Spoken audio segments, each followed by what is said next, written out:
तलब का गिरना या घटना, फॉल इन डिमांड। जब शय की अपनी कीमत में कोई तब्दीली ना आए बल्कि दीगर अवामिल मसलन आमदनी, फैशन, आबादी की वजह से तलब पहले से कम हो जाए, इसे तलब का गिरना या घटना कहते हैं। No change in price of commodity but demand of commodity decrease due to other factors like income, taste and population, its fall in demand। या कीमत में कमी की वजह से तलब में इजाफा ना हो, उसे भी तलब का गिरना या घटना, फॉल इन डिमांड कहते हैं। तलब का गिरना या घटना, फॉल इन डिमांड के हम 2 केसेस को डिस्कस करेंगे। पहली सूरत या फर्स्ट केस, जब किसी शय की कीमत में तब्दीली ना आए लेकिन तलब पहले से कम हो जाए।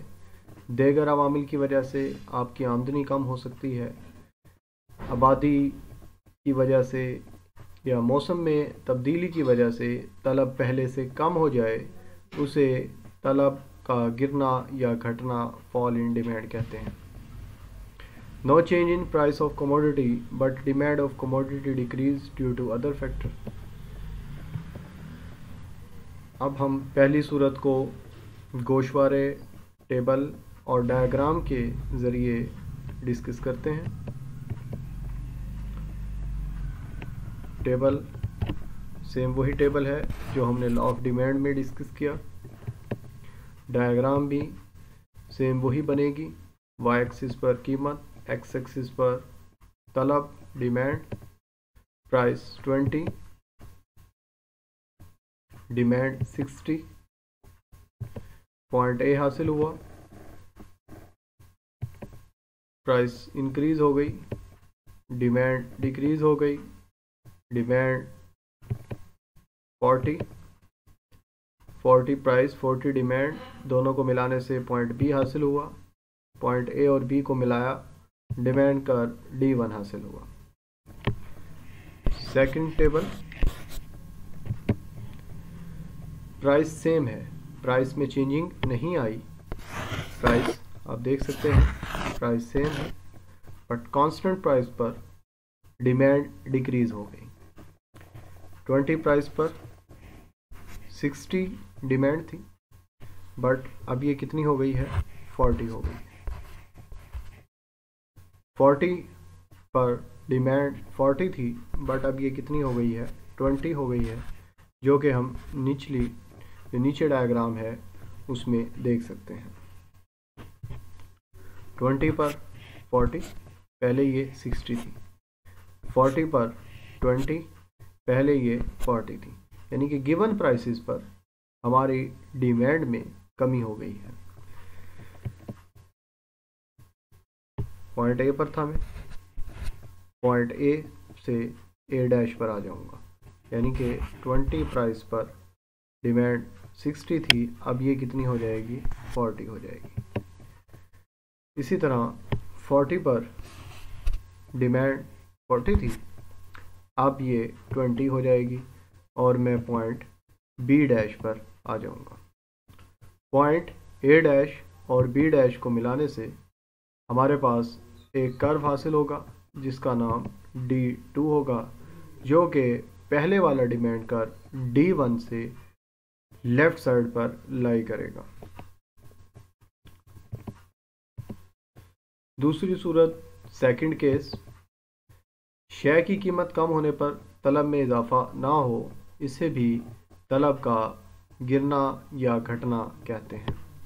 सपोज प्राइस 20 है,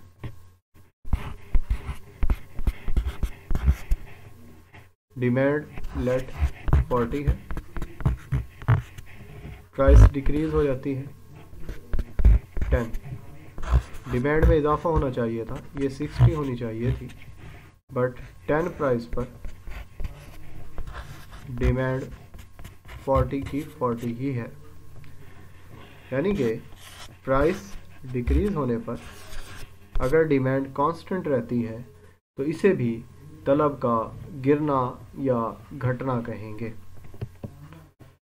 price of commodity demand decrease but price of commodity decrease but demand remains same, it's called fall in demand or shifting of demand curve leftward। अब दूसरे केस को हम टेबल और डायग्राम की मदद से समझते हैं। फर्स्ट टेबल, प्राइस 40, डिमांड भी 40 है। पॉइंट ए हासिल हुआ, प्राइस 60, डिमांड 20। पॉइंट बी हासिल हुआ, पॉइंट ए और पी को मिलाने से डिमांड का D1। टेबल सेकंड,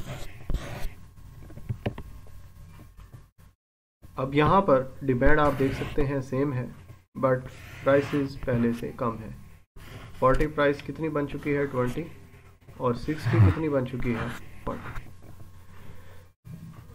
पहले 40 पर डिमांड क्या थी 40 थी, अब 20 पर 40 है। 60 पर 20 थी, अब 40 पर 20 है। 60 प्राइस पर 20 डिमांड थी, अब 40 पर 20 है। ये मेरी प्राइस डिक्रीज हो गई है। बी से मैं बी डैश पॉइंट पर आ गया हूँ, बी से बी डैश पॉइंट पर आया। इसी तरीके से ए से ए डैश पॉइंट पर आऊँगा। पहले मेरी प्राइस है 40 और डिमांड कितनी है 40। प्राइस 20 हो गई है पर डिमांड क्या रहेगी 40 की 40 ही। इस पॉइंट पर था, अब मैं इस पॉइंट पर आ जाऊंगा। प्राइस डिक्रीज हो चुकी है। बी डैश और ए डैश पॉइंट को मिलाने से डिमांड कर D2 हासिल हुआ जो कि D1 डिमांड कर्व के लेफ्ट साइड पर है। प्रीवियस डायग्राम में प्राइस कांस्टेंट थी, ये डिमांड कर्व D1 था। अदर फैक्टर चेंज होने की वजह से demand D2 left word shift हो गया था। तो ये डिमांड कर्व भी हम देख सकते हैं D2 D1 के लेफ्ट साइड पर। इसके बाद हम गोशवारे और डायग्राम की वजाहत एक्सप्लेनेशन लिखेंगे।